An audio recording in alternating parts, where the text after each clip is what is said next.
Right, so for this video today, what we're going to show you is how to finalize a fact find before you've done an application, and then subsequently how to change the status of that application without having to reopen the fact find and change the advice in the fact find system online.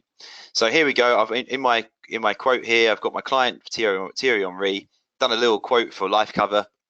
And what we've got is some quotes come up here in the basic system on the Shore Web Fire 360. So I'm going to just choose one at random. I'll go for the L&G life insurance here. I'm going to shortlist it like I normally would do.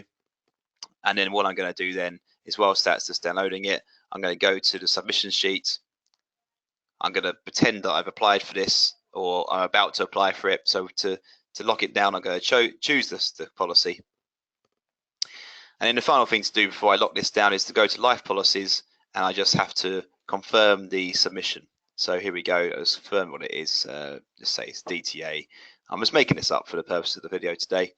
Let's just get this done. So, and now here we go. So on the status part, I'm not quite ready to apply for it yet. I'm at the process where I am in progress still.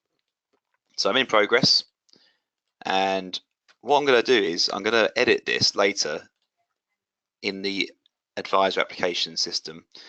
And what I've got now is I put my ID in there earlier.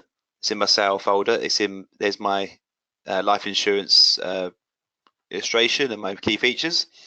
And before I submit, let's just have a quick look how this looks on the other side. So here's my Thierry Henry client and in the what I call the filing cabinet on the application.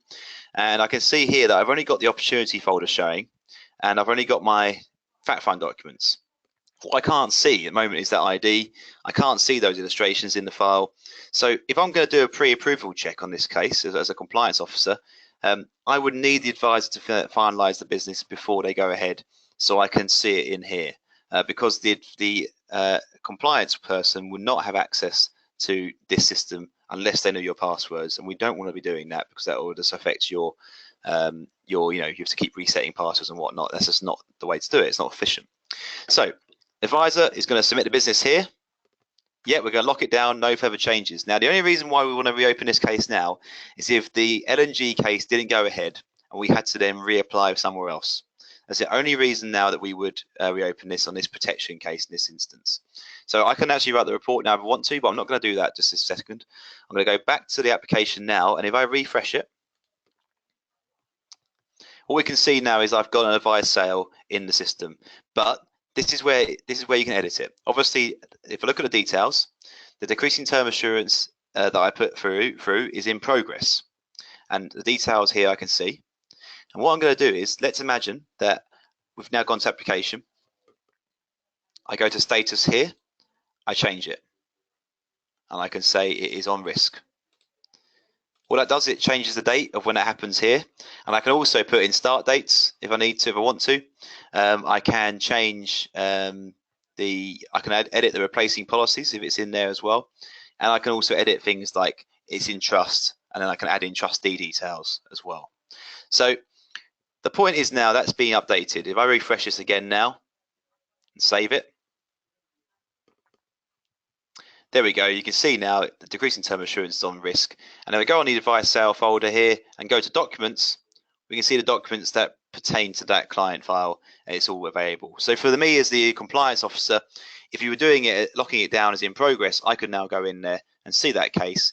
But let's just imagine though this time that the case didn't go through. So now I'm going to change the status. I'm going to put on here this time it was declined. Okay, that's updated. Let's update. I'll refresh my case and update it. So now it's declined. What I'm going to do now is, rather than restart a new fact find, I am going to reopen it. Okay, but only going to reopen it in this instance.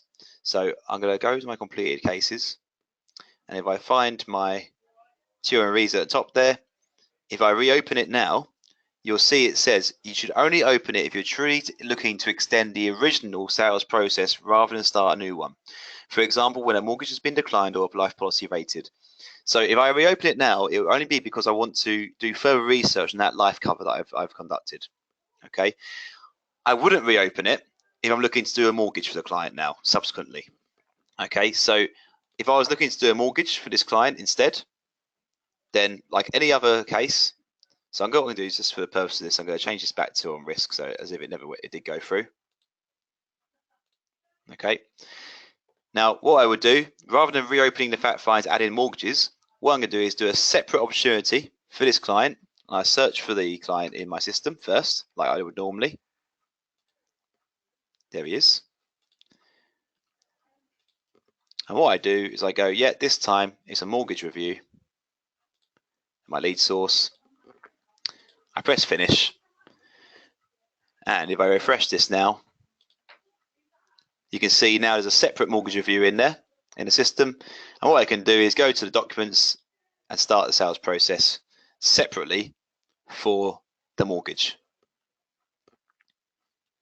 Now, the cool thing what it'll do here is I just untick the bits I'm not looking at, but I didn't put much in it to begin with. But if I look at the applicant side, you can see that all the information we put in before has been pulled across again. Well, how I'm going to contact them, etc. And I can go down, do my mortgage requirements, and do my submission separately. And on here, on the back office system, you can see it's all dated in order. Opportunity, advice, sale. New opportunity, then there'll be an advice sale. And that's how we operate in the system. Okay, so thanks for listening to my video today, and I'll see you next time.